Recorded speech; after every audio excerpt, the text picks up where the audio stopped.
the Johnson's Wax Program with Fibber McGee and Molly.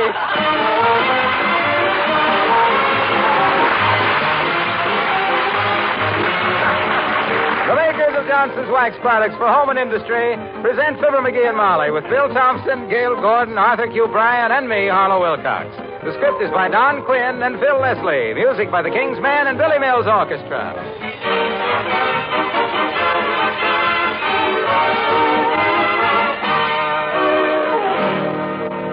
The other day, I heard that most women walk about 5 miles a day in a kitchen.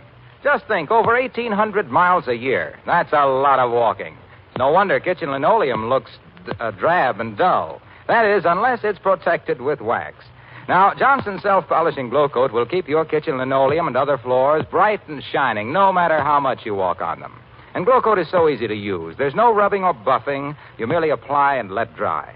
With a damp cloth, you can whisk away dust, dirt, and spilled things and keep that hard film of wax clean and bright and glowing. Next time you step into your kitchen, remember, you're going to be stepping off hundreds of miles during the year. Make sure those steps are taken on a shining, sparkling, protective film of Johnson's Self-Polishing Glow Coat. Johnson's Glow Coat is the perfect way to protect and bring out the beauty of your floors. Look on the bright side, shine up the right side, bring out the beauty of the home.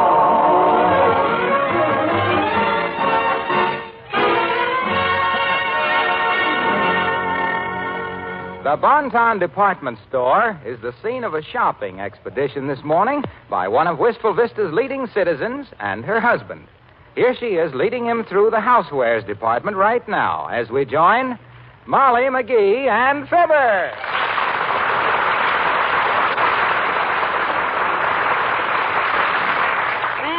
See, let me cross off my list here, McGee. Yeah. We bought that big ashtray you wanted. Yeah. Box of your favorite cigars. Yeah, we were lucky to get those cigars, you know that? I suppose that's a matter of opinion. They quit making them during the war, you know. Factory was working for the Navy, making rope. I've got a TL for you, sweetheart. That factory is still making rope. Here, let's look around at vases and things here a minute. They've gotten in some wonderful new imported ceramics. And yeah, well, let's grab a hunk of it. There's nothing I love like a big slab of ceramic on rye with a slice of raw onion and mustard. Oh, no, sweetheart. You're thinking of salami. I'll say I am constantly. That good imported stuff with the garlic. No, I'm talking about pottery, McGee. You can't eat pottery. Here. These little statues and things. Oh. These are ceramics. Aren't they beautiful? Oh, them. Yeah, look at this vase. Oh, perfectly plain, and isn't it lovely? That'd look beautiful on the living room table. Well, if you like it, Molly, go ahead and buy it. Anytime my wife wants a vase or something for the house, you'll never hear me cry over a buck or two. Go ahead, buy it. You think I should, dearie? Give me one good reason why not. Well, it's $10. And... That's reason enough. My gosh. $10 for that hunk of fried clay? Why, my God. Yeah, but look at it, McGee. Why, that's a beautiful vase. I'll admit that's a lot of money, but... I'll say that's a lot of money. I wouldn't lay out $10 for a hunk of vase like that. Oh, but I'm not being very thoughtful, am I?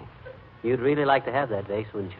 Yes, I would, but it is pretty expensive. And... So what? If you want a vase like that, baby, you'll have a vase like that. I will? Certainly. I'll bake you one myself. You'll bake me? Yeah. Oh, no, McGee. Sure. No, we don't really need it. Not that bad anyway. Sure. Oh, no, let's forget it. Skip it. No, sir. You want a vase, I'll bake you a vase. Gee whiz, there's nothing complicated about cooking up a little vase. Look, sweetheart, making pottery isn't that easy. You have to have tools and, well, clay. Oh, clay is a cinch. We got a backyard full of it. Why do my tulips always look like crocuses? Why do my tomatoes always look like crab apples? Because our backyard is all clay, that's why. Come on, I'll grab a book on how to make pottery and I'll go home wait and a minute, McGee. Here comes the old-timer. Who? Where? Oh, hi, old-timer. Hello, Mr. Old-timer. Hello there, kids. What you doing downtown? Buying something or just shopping? Both. I just got a great idea down here, too. I'm looking for a book on it right now. I'm going to make Molly some pottery. Pottery, eh? Yep. That's very interesting, Johnny. I used to be a politician myself. What's that got to do with making pottery? Well, the way I look at it, daughter, it don't matter if you bake it or sling it. Mud is mud. Well, it won't be mud when I get through with it. I'm going to model a vase out of clay, bake it in the oven, and... Well, now you might do all right at that, Johnny. Betcha. Papa made a lot of money for a while modeling things out of clay. Your father? What did he make, statues? Nope, bricks. He was always trying something new, Papa was. Always experimenting. He made up a batch of bricks one time out of clay and baking powder. Built a hotel with them. Cut it out. A hotel with baking powder bricks? Why, of course, dearie. You've heard of the Parker House.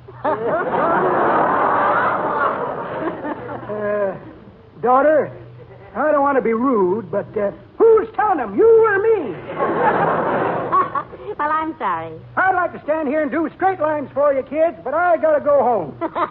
I've been fixing up my room today, doing my spring cleaning. Your spring cleaning? Yep, every year I lift my mattress and clean off the spring. Just come down to the Bonton here to buy myself a chint. A what? A chint, daughter, a chint. They say a room looks real nice decorated with chints. I got a small one, so one chint ought to do. Say, where is the chint department, kids? Do you know? Well, you're a little confused, Mr. Oldtimer. Chintz is a material. They use it for window drapes. Drapes? You mean burlap is out of style now, kid? Yeah, and look, old-timer, I got to grab me a book on pottery making and get to work.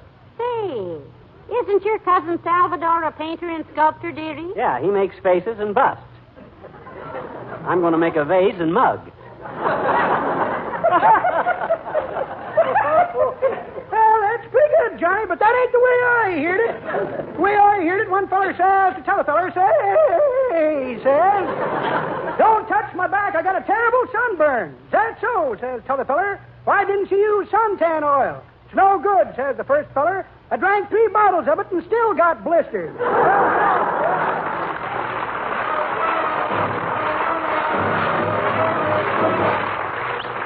Billy Mills in the orchestra, and you turned the tables.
Boy, is this base ever shaping up, Molly. Just about ready to cook, too. How's it look? Well, the one at the Bonton had a graceful shape to it. This one's a little lopsided, but Oh, just details, that's all. That'll all come out when I fire it. Well, let me do that for you. Let me fire it. You know where to fire it? Certainly. Open the window. Huh? I'll fire it clear across. No. Firing the clay means to cook it, kiddo. That's shop talk when you bake it in the kiln. You know what? A kiln. K-I-L-N, kiln. Oh. The gas stove will do just as well, of course. You see, here in the book it says, place the vessel in the kiln and heat slowly to 2,000 degrees Fahrenheit. Yes? Well, you compare that to 1,000 degrees Gesundheit, and it's nothing to sneeze at. It says this requires about 4 hours. Well, you won't get 2,000 degrees of heat out of this gas range in 4 years, McGee. Well, don't worry. A little simple arithmetic solves that. You see, instead of 2,000 degrees in 4 hours, I simply give it 500 degrees for 1 hour. Simple? Yes, That's the simplest arithmetic I ever You heard. betcha that. Come in. Well, if it isn't the local weather prophet. Hi, Fogg. Hello, Mr. Williams. Come in. Thank you, Mrs. McGee. Hello, McGee. Sit down, Foggy, if you don't mind the mess. He's just gotten a new hobby, Mr. Williams. He's making me a vase. Yeah. Really? Yeah. That's very interesting. Scrape the mud off it and let's have a look at it, McGee. What do you mean, scrape the mud off it? The mud is it. Or the mud is the vase. Oh. It's, lovely. Yeah? Yeah, you really like it, do you? Oh, I like everything today, McGee. Oh. I'm a very happy man. An association of airline pilots has just given me a citation, and I'm quite proud of it. Wonderful. What did you do for the airline pilots, Mr. Williams? I stumbled upon a device which would dispel early morning fog. Yeah? What do you call it? Alka-Seltzer.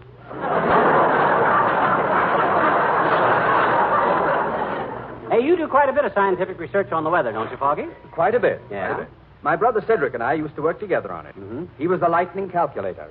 He used to stand on top of the hill and calculate where lightning would strike next. Poor lad. Why, poor lad, Mr. Williams. He miscalculated. On top of a hill, we found his shoes full of melted suspender buttons. And 10 feet away were his socks in a running position.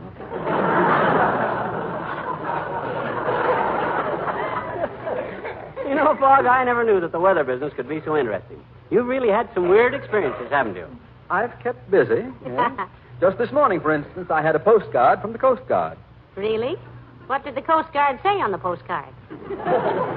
They wanted a transcript of the celebrated controversy which took place in 1929 between the Weather Bureau and the bird lovers of America. Oh, what kind of a controversy, Foggy? Well, the Weather Bureau found that in bad weather, seabirds would roost on the channel markers in Chesapeake Bay. Mm-hmm. Oh? The Coast Guard thereupon installed whistling boys to frighten the birds off, and the BL of A took the matter to court. With what result? Case was dismissed. The judge said no power on earth can keep a boy from whistling at a gull.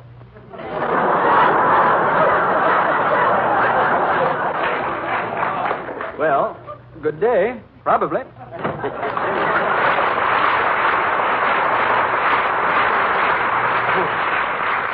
Well, what do you think of this, Molly? It's just about ready to cook, you know what? I just had a little flatter shape around the bottom. Well, don't be so self-conscious. Go ahead and make your vase.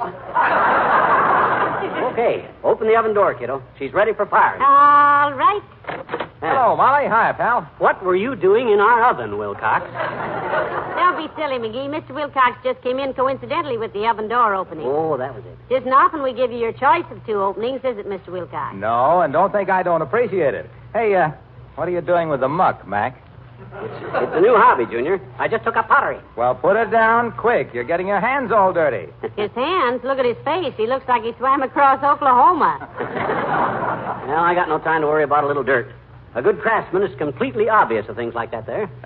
You mean oblivious, pal. Hmm? At your age, you should know how to use the right word for the right things. Like glow coat is the right word for linoleum. Oh, didn't take him long. Well, I will say, Mr. Wilcox, that you stick to your hobbies a lot longer than McGee does to his. Selling glow coat's much more than a hobby with me, Molly. I've dedicated my life to it. It's my vocation and my avocation. It's a crusade, a cause. And when you consider that I have an expense account on top of that, you can't dismiss it as a mere hobby. It becomes a mission with a commission. May I say something? It's been 13 years now, and we haven't stopped you yet.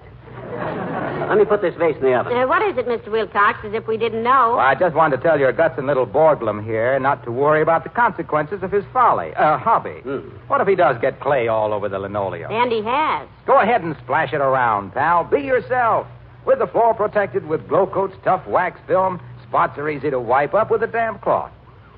Omaha, a nationwide survey has shown that this is a very wide nation. And if all the announcers in it... Maybe I haven't told you that the new Glow Coat gives nearly twice as much shine as before. Yeah. There's no rubbing or buffing, makes your linoleum last much longer, and prevents varnished wood floors from becoming scuffed and ugly. Yes, but clay is... So don't worry about it, pal. Fling it around. What's a spot here and there? They'll wipe up. You can't. Johnson's self-polishing Glow Coat is the perfect protection against spots. So spot it all you like. End of spot announcement. Bong, bong, bong.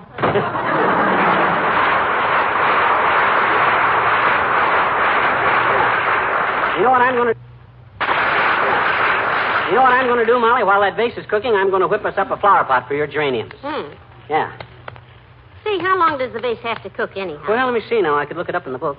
Although I should know. I spent enough time around the pottery in Peoria. You never told me about the pottery in Peoria. I never told you about puttering around the Peoria pottery. You never did. Well, baby, I will.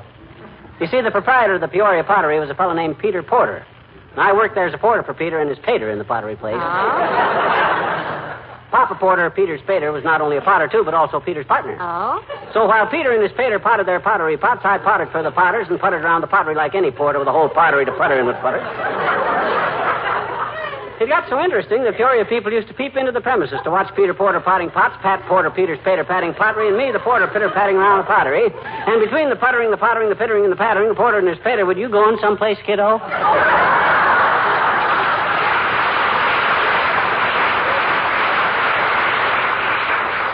I've got to go call Perkins at the pen place to pick up your Parker pen and put a new point on it. Huh? Don't you go away, dearie. I'll be right back. Okay. There goes a sharp kid. And tolerant, too. How could she have known when she married me that she could be happy with a hubby with a hobby that... Oh, there's one for next week. Come in.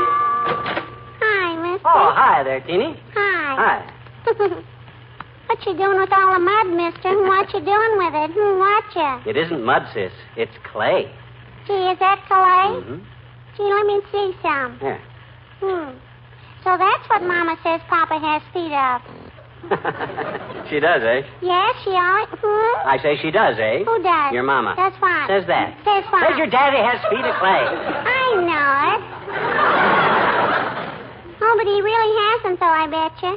Because if his feet were made of clay and he stepped out of bed onto the cold floor, he wouldn't say the things he does, I betcha. What you doing with the clay, mister? Working on ceramics, sis. That's vases and pottery and china and all stuff like that there. Oh, boy, China. Yep. That's where I'd like to go, I betcha. You ever been in China, mister? Spent several years there, sis. I was a pirate on the Yangtze Kiang River. Sailed under the skull and chopsticks. Boy, a pirate, Yeah. You ever get seasick when you were a river pirate, mister, Seasick? Sure. You know what seasick is. That's when you decide not to have any breakfast after you've had it. No, I was never seasick, sis. Too busy to think of it. I'm too busy now, too, so if you'll excuse me, I gotta put this little heat, wait a minute now. Let's see here. I'll take this stuff. Yeah. And I gotta go put the heat into this little pot. That's what. Why? Got a stomachache? Certainly not. I've merely got to bake this clay. Oh, that little pot, huh? Oh, excuse me. Well, so long, mister. So long, Penny.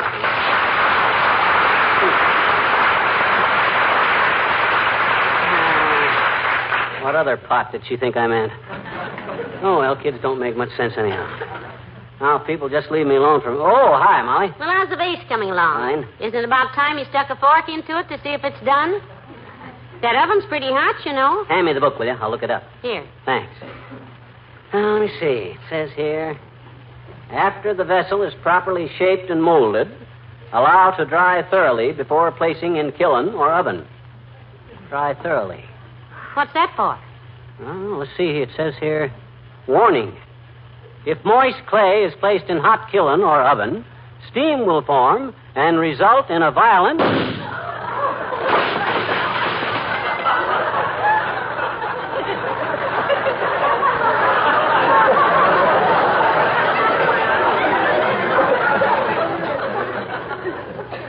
explosion.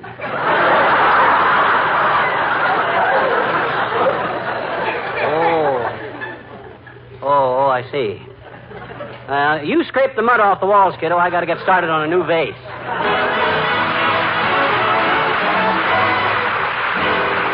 The King's Men sing. Quiet! Oh, the King's Men sing It's a Quiet Town. It's a quiet town here in Crossbone County. It's as quiet here as a burying ground. You can settle down here in Crossbone County. Anyone will build you a permanent mound. It's a quiet town here in Crossbone County. It's as quiet here as a new rubber heel. You can settle down here in Crossbone County. The coroner will make you a wonderful deal. They measure you for size here. Often everybody dies here. Often, if you plan to get much older, keep an eye behind your shoulder. Quiet. This is a quiet town. Well, boys, we gotta elect a new mayor. This one's Dave. Quiet. It's a quiet town here in Crossbone County. You only hear an occasional noise. Everybody's friendly, so expect some horseplay. They may shoot you dead, but they're wonderful boys. Shh, quiet! It's a quiet town. It's a quiet town nestled in the canyon. Everyone here is at peace with the world. The few who ain't, you can bet they'll soon be. Just a careless move, get your cranium curled. Here a man can linger, steady with his trigger finger. Ready, oh, the water's pretty risky, so we boil the spuds in whiskey. Quiet! This is a quiet town. The sheriff's on the border, busy keeping law and order. Oh, yeah, is he busy? For before the day is over, he'll be under clover. Quiet! This is a quiet town.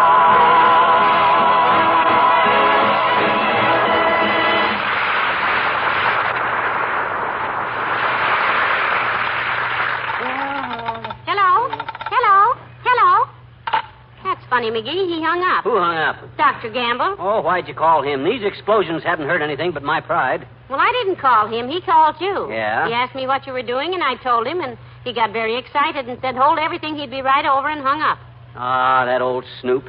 I knew he'd rush over here to try to catch me making a fool of myself again. And he's going to be wrong this time, kiddo, for a change. He is? Yep. I got a different angle on this thing, and I just went downtown and got some new materials. When I promise you something, kiddo, you get it. You're sweet. But the next time I ask for something, you just ignore me. Huh? I'm just a little old gold digger. And by the way, did you know that oven is turned off? Yep, I turned it off. I got a vase in there now, and it's got to cool slow. I'm taking no chances with this one because I don't... Courtesy, Molly. Loosen this collar. Heat some water. McGee, you open the window, quick. Oh, okay, Doc. I open the window. Well, Molly said you... McGee, who got you out?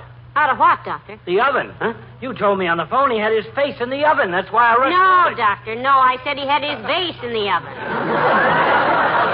Hey. oven. Boy, are you ever eager for business. You big fee splitter. Talk about ambulance chasers. You're always 10 blocks ahead of the sirens. That's a fine way to talk, McGee, after he rushed over here to save your life. Well, he makes me tired. Sit down, Doctor. Thank you, my dear. Now, what goes on here? What's with all the clay, Pigeon?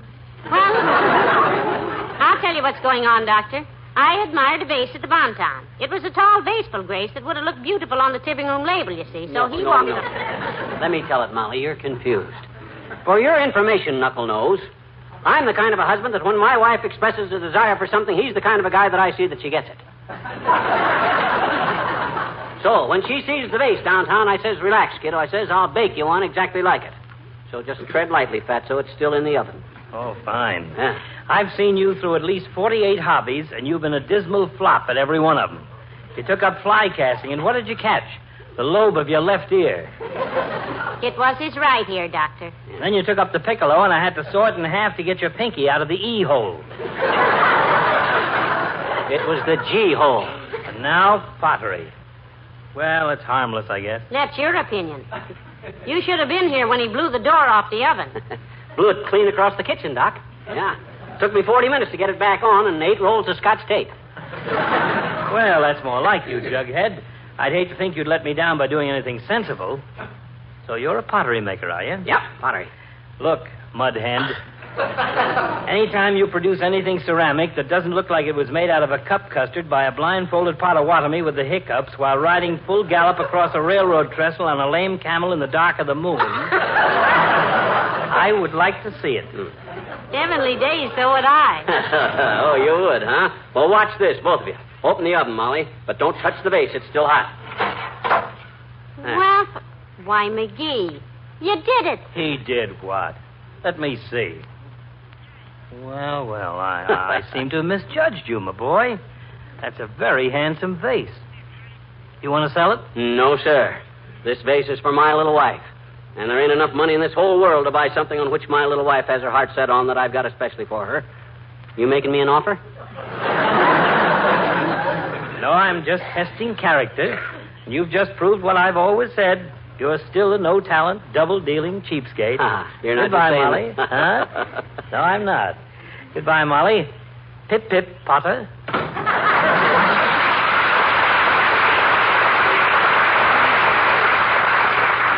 Oh, this vase is simply beautiful, McGee. Look how graceful. How's it compare with the one you liked at the Bonton? Why, sweetheart, it's almost exactly like it. Same shape, same color. Yep. In fact, it's so much like the one at the Bonton that you forgot to take the price tag off the bottom of it. Glad you like it, kiddo.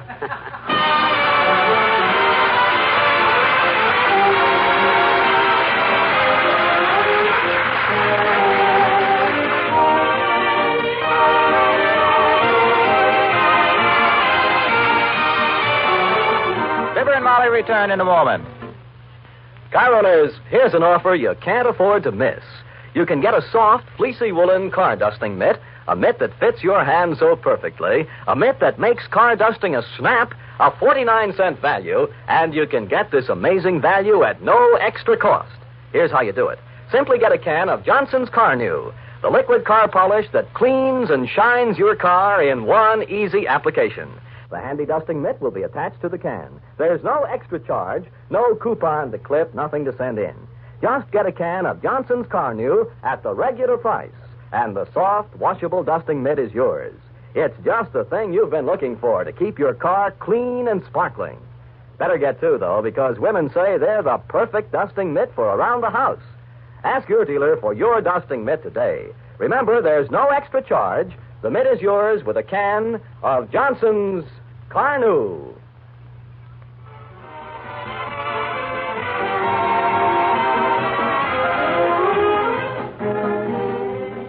Ladies and gentlemen, here's one more short commercial. Not about how to protect your floors and furniture, but about how to protect your future and that of your family. The sponsor is Uncle Sam, and the product is United States Security Bonds. Those $4 for 3 bonds that are just about the best investment you can make. Security bonds give you a reservoir of purchasing power to protect your future and help fight inflation. See your nearest dealer today, your bank or your employer. And if you mention our names, you can buy them at a 25% discount off the maturity value. Or just mention your own name. Good night. Good night, all.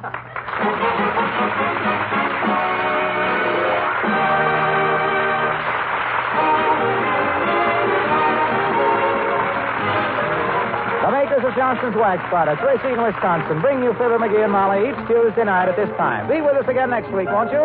Good night. This is NBC, the National Broadcasting Company.